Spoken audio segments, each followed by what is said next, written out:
Buenos días.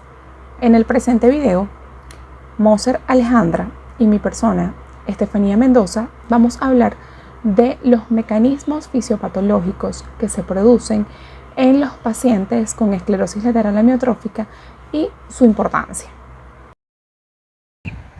Antes de entrar propiamente en el tema de este video, es decir, antes de hablar sobre los mecanismos fisiopatológicos que se producen a nivel mitocondrial, es importante que realicemos una definición breve de lo que es la esclerosis lateral amiotrófica. Primero, es importante que recordemos que esta patología es perfectamente conocida bajo sus siglas, y sus siglas son ELA. En cuanto a su definición, podemos decir que es un proceso patológico el cual es progresivo, degenerativo, en donde están afectadas las motoneuronas superiores y las motoneuronas que se encuentran en la parte baja del tallo cerebral y de la médula espinal. Este cuadro se va a caracterizar por una disminución de la fuerza muscular, una atrofia muscular y un conjunto de signos y síntomas que están asociados o que son propios de lesiones en dichas motoneuronas. En cuanto a la epidemiología de esta enfermedad, es importante que sepamos que este proceso va a afectar cerca de 500.000 de personas a nivel mundial, o está afectando esta cifra, ¿ok? Es más común o se va a presentar con mayor frecuencia en hombres y en personas mayores de 45 años. El 50% de las personas que desarrollan esclerosis lateral amiotrófica mueren en un periodo de 3 años, mientras que hay otro gran porcentaje importante que va a llegar a un periodo o un tiempo de 6 años. Aquí tenemos un video, el cual de una manera muy didáctica nos va a mostrar todo lo que conversamos anteriormente. Vemos que la esclerosis lateral amiotrófica es una enfermedad del sistema nervioso central. También podemos observar dónde se ubican las motoneuronas que van a estar afectadas por esa acumulación de neurofilamentos anómalos dentro de los axones de cada una de ellas. Aquí hay un ataque a estos axones por parte de la glía, los van a degenerar y esto es lo que va a afectar el sistema de transporte e induce la liberación de sustancias proinflamatorias, acompañados de una gran cantidad de radicales libres, un aumento en el estrés oxidativo y un fenómeno de excitotoxicidad por acumulación de glutamato. Recordemos que esta enfermedad va a tener una tríada clásica o típica. También la podemos conocer como una tríada característica de la ELA, la cual consta de una debilidad atrófica de las manos y antebrazos, una espasticidad en miembros superiores e inferiores y una hiperreflexia generalizada. Todo esto está acompañado con afectación de los músculos del cuello, los cuales producen una flexión del mismo junto con el tórax y el abdomen hacia adelante y un debilitamiento del diafragma que va a generar posteriormente una insuficiencia respiratoria. Mecanismos fisiopatológicos que van a desencadenar la esclerosis lateral amiotrófica. Se inicia con una acumulación de neurofilamentos anómalos dentro del axón generado por mutaciones genéticas, los cuales serán atacados, como dijimos anteriormente, por la glía y se produce una disfunción axonal en el sistema de transporte. Al mismo tiempo, la glía va a estar liberando unas sustancias mediadoras de inflamación que me van a producir una disfunción de la bomba sodio-potasio ATPasa. Por lo tanto, esta va a empezar a sacar mucho sodio y va a introducir mucho potasio, generando trastornos en la recaptura de glutamato por parte del astrocito. Y estos serán causados, como dijimos anteriormente, por las mutaciones genéticas. Recordemos que cuando hablamos de las mutaciones genéticas hay un gran porcentaje que realmente no se conoce con exactitud. Y estas, lo importante es que se sabe que son las responsables de producir una serie de proteínas anómalas que van a aumentar la producción de radicales libres e incrementar el estrés oxidativo y a su vez a la ubiquitina. Por otra parte, vamos a tener un aumento de la superóxido dismutasa que va a contribuir con el aumento de radicales libres y vamos a tener un mayor estrés oxidativo. Todo esto me va a generar la lesión en el sistema de transportes y por lo tanto se afecta el flujo axónico. Muy a grandes rasgos, ya conversamos acerca de los mecanismos fisiopatológicos o de las alteraciones a nivel fisiopatológica que se van a generar en la esclerosis lateral amiotrófica. Ahora entremos ya en materia de este video y conozcamos cuáles son las alteraciones que se producen en la mitocondria en los pacientes con esclerosis lateral amiotrófica. Primero, tenemos un aumento en los radicales libres dentro de la mitocondria. Esto va a interferir con todo lo que es el transporte de la cadena de electrones y a su vez produce mutaciones en el DNA mitocondrial, lo cual me afecta directamente la capacidad buffer que tiene el calcio libre y la afecta disminuyéndola. También hay una producción de caspasas por parte del núcleo y a su vez hay un edema osmótico en la mitocondria. Esto va a ocurrir porque hay una entrada del ion calcio libre.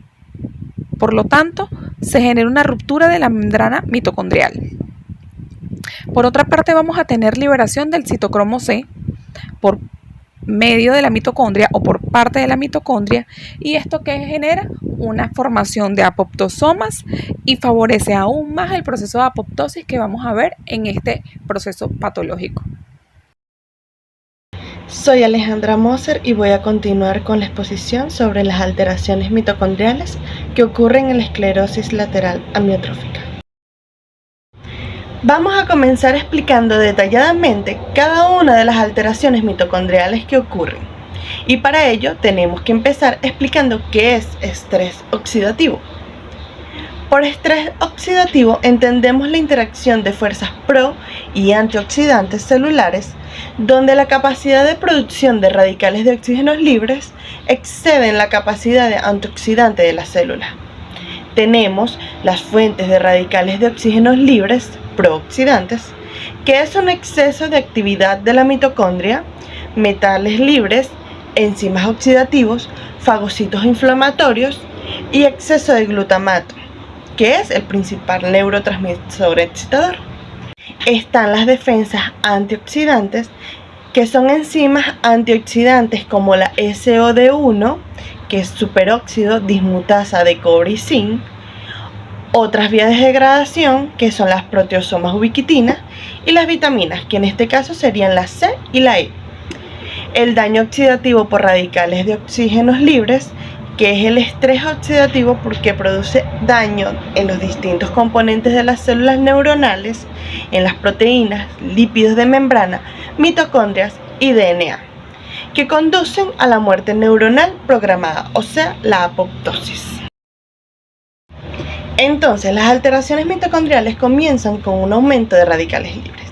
Estas son sustancias oxidantes que pueden actuar sobre cualquier molécula, aunque algunas pueden ser más susceptibles que otras a la acción de los antioxidantes.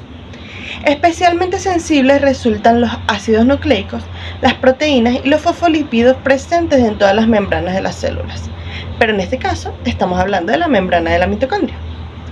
La interacción de los oxidantes con estas moléculas producirá en ellos una modificación estructural, que se traducirá en una alteración funcional, y la acumulación de esas proteínas están relacionadas con el deterioro de la función fisiológica.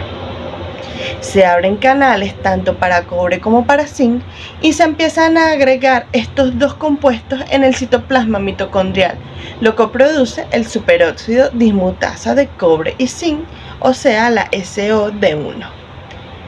Es la principal enzima antioxidante neuronal que cataliza la eliminación de radicales superóxido. Es una reacción de dismutación. Una alteración en la actividad de la SOD1 causaría aumento de radicales de oxígenos libres, conduciendo a más estrés oxidativo con el consiguiente daño celular que conduce a la muerte de la neurona. Esta alteración se produce por mutación del gen que codifica la SOD1 y son responsables de algunas formas de esclerosis lateral amiotrófica familiar. Se interrumpe el transporte de la cadena de electrones, lo que produce que la mitocondria sea incapaz de eliminar especies reactivas al oxígeno, lo cual genera un daño en la mitocondria.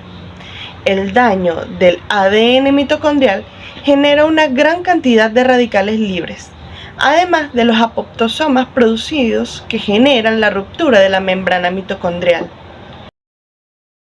Entonces, continuamos con la liberación del citocromo C mitocondrial.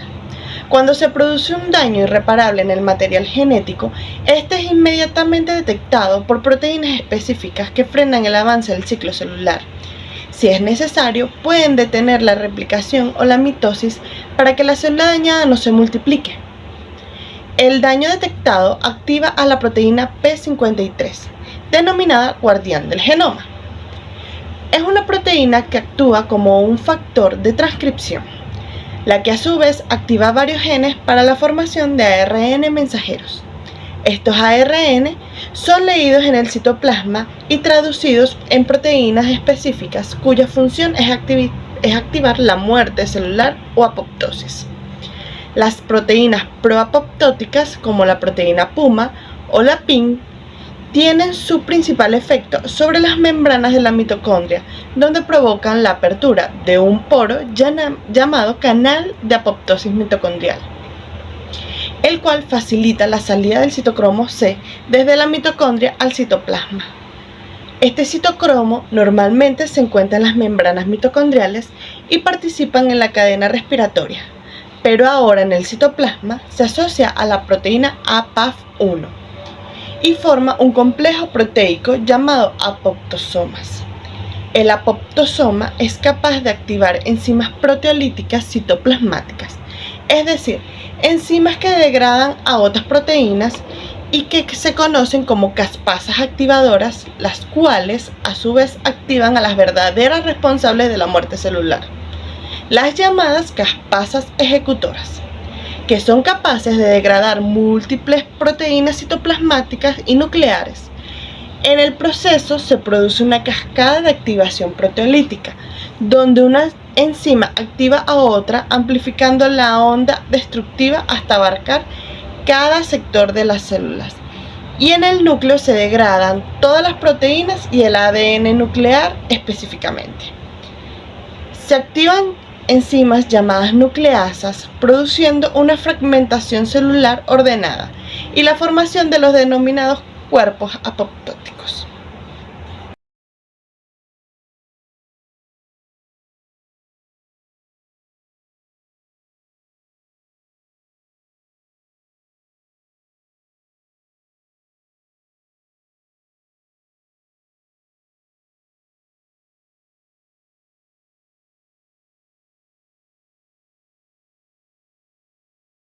Por último, tenemos el edema osmótico de la mitocondria, en el cual contribuye el aumento de la permeabilidad de los poros de la membrana interna de la mitocondria, con disipación del potencial transmembrana, el cese de la transferencia de electrones y la producción de ATP. Se genera el hinchamiento mitocondrial, ocasionando la ruptura de la membrana externa. Espero haya sido de su agrado este video. Muchas gracias.